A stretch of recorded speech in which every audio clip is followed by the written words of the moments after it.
से रामलीला का मंचन होना है, इसलिए मैं 10 मिनट के अंदर ही अपनी बात समाप्त करता हूं ताकि ज़्यादा विलंब न हो। फिर कल से महाराज जी की इच्छा से मैं समय से आने का प्रयास करूंगा।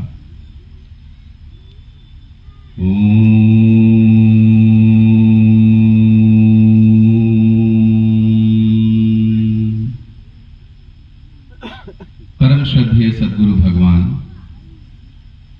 परम पूज्य भोला बाबा महाराज, श्री दयाराम बाबा, मंच पर उपस्थित सभी मानव धर्म के प्रेमी और मंच के नीचे आप सभी भगवान सीता और राम के प्रतिरूप आप सभी लोगों को सादर नमन करता हूं।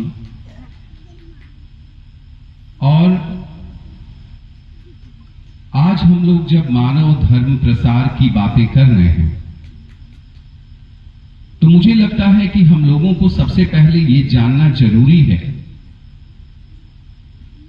कि हम किसी धर्म, किसी गुरु, किसी किताब को पढ़कर, किसी को मानकर बड़े नहीं बन सकते हैं। ये बात अपने जेहन में डाल लीजिए। आप मुझसे कहते हैं कि मैं बाबा जय गुरुदेव को मानने वाला हूं, कोई मुझसे कहता है कि मैं बाबा गंगा रामदास को मानता हूं, कोई कहता है कि मैं भगवान राम को मानता हूं।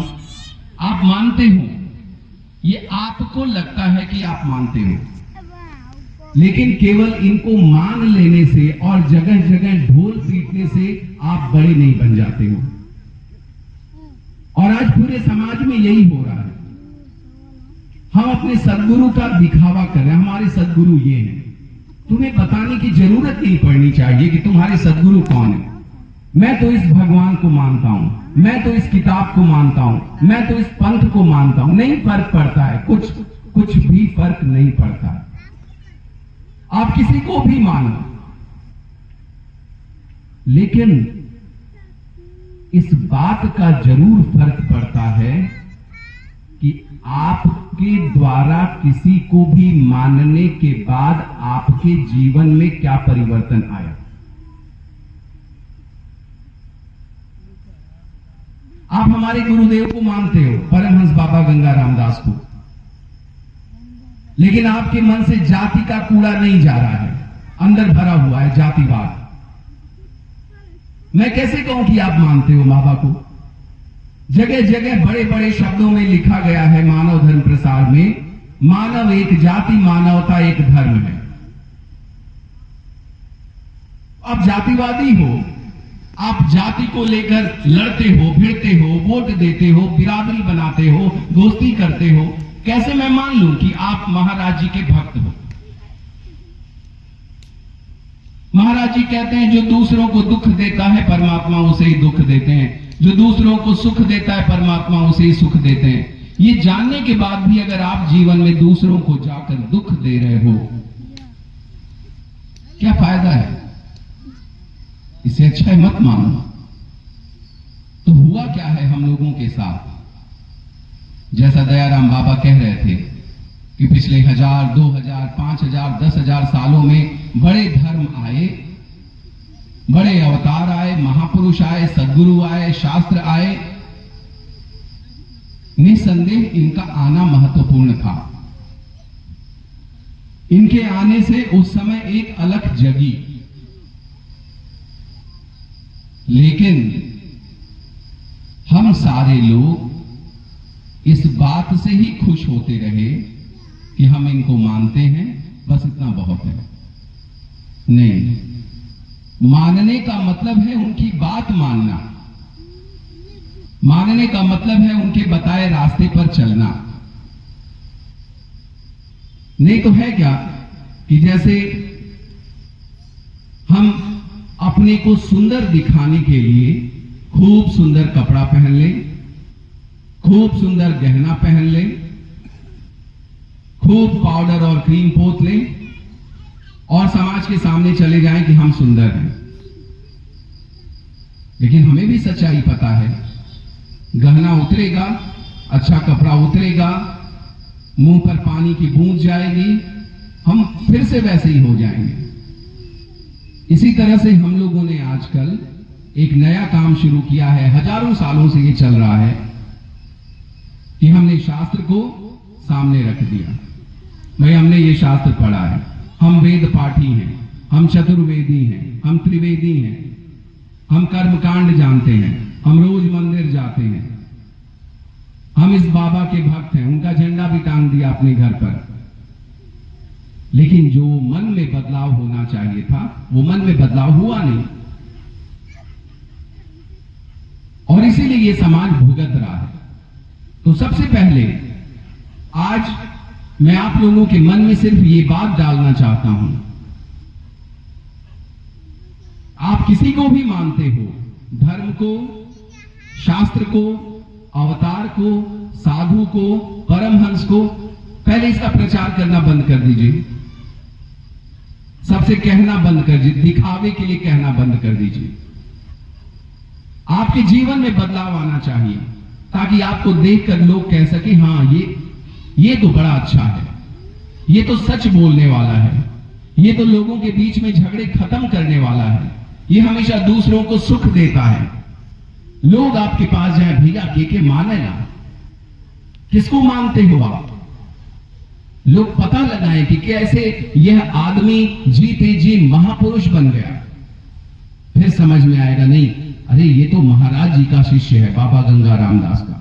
या कोई कहेगा अरे ये तो बाबा जय गुरुदेव का शिष्य है, या कोई कहेगा ये सदाफल महाराज का शिष्य है, या कोई कहेगा ये कबीर साहब को मानने वाला। किसी साधु में कमी नहीं है,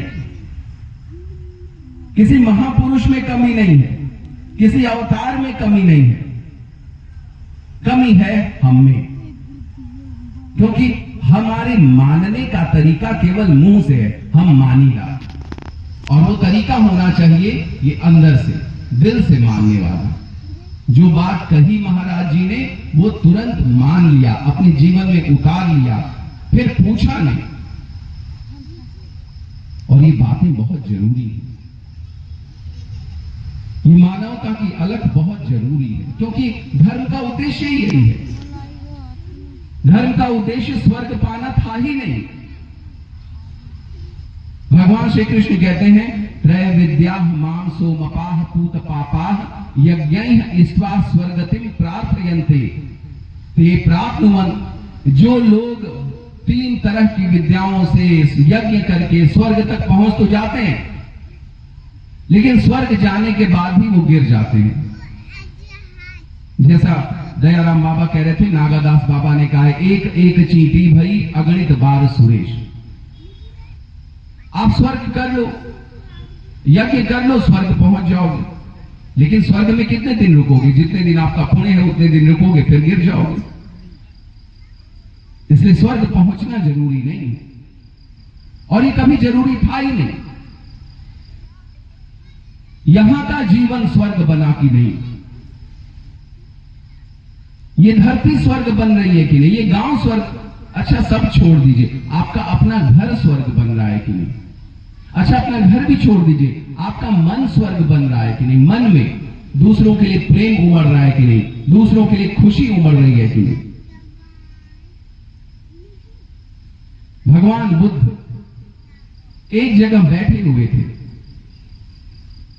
भगवान बुद्ध के पास बहुत सारे लोग जाते हैं और जाकर कहते हैं कि भगवान मुझे ये बात बताओ, क्या स्वर्ग होता है? क्या परलोक होता है? क्या आत्मा होती है? मरने के बाद हमारा क्या होता है? भगवान बुद्ध ने कहा ये जानना क्यों चाहते हो तुम? और ये जानकर तुम कर भी क्या लोगे? मैं कह दूं आत्मा नहीं है तो क्या होगा तुम्हारा? और मैं कह दूं परमात्मा है तो तुम क्या कर लोगे? उन्होंने कहा तो हमें क्या करना चाहिए? उन्होंने कहा ये सोचो कि तुम्हारे सामने क्या है, अभी तुम्हारे सामने क्या है? उन्होंने कहा जी अभी तो हमारे जीवन में बड़ी समस्याएं हैं, बीमारियां हैं, रोग है, झगड़े हैं। भगवान बुद्ध ने कहा इनको क्यों नहीं खत्म करने की कोशिश करते? कभी सोचने की कोशिश की है तुम्हारे जीवन में रोग क्यों है, गुस्सा क्यों है, झल्लाहट क्यों है, शोक क्यों है, क्यों इस गांव में लोग झगड़ते हैं, क्यों बाहर लोग झगड़ रहे हैं, क्यों मुकदमे हो रहे हैं, उस पर तो रोक लग नहीं रही है। और चले वो बात आत्मा और परमात्मा की कर ली। अभी शिकोहाबाद में यादव कॉलोनी में एक विराज पाठक नाम के आदमी ने अपने 1.5 साल के भतीजे को पांव से उठाकर जमीन पर 8 बार पटक पटक कर जान ले ली उसकी। क्यों? क्योंकि उसको अपने भाभी से शादी करनी थी। जब उसने अपनी भाभी से कहा मुझसे शादी करोगी, तो उसने कहा नहीं, मेरा बच्चा है, उसको साथ में रखोगे कभी करूंगी। उसने कहा चलो बच्चे को ही खत्म कर देते हैं। पूरा वीडियो आया है, कोई इंसान ऐसी हरकत नहीं कर सकता। उसने उस बच्चे को, छोटे से बच्चे को पैर से उठा के ऐसे पटका जैसे धोबी कपड़े पटकते हैं। डॉक्टरों ने कहा है कि इतना छोटा बच्चा तो एक पटक में ही उसके दिमाग की सारी हड्डियां टूट गई होंगी। उसको 8 बार कैसे उसने पटक के मारा।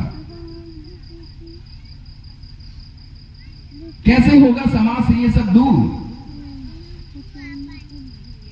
हम लोग हमेशा सोचते हैं भगवान करेगा, हमें भी तो कुछ करना होगा। भगवान ने हमें धरती पर भेजा है तो क्यों भेजा है?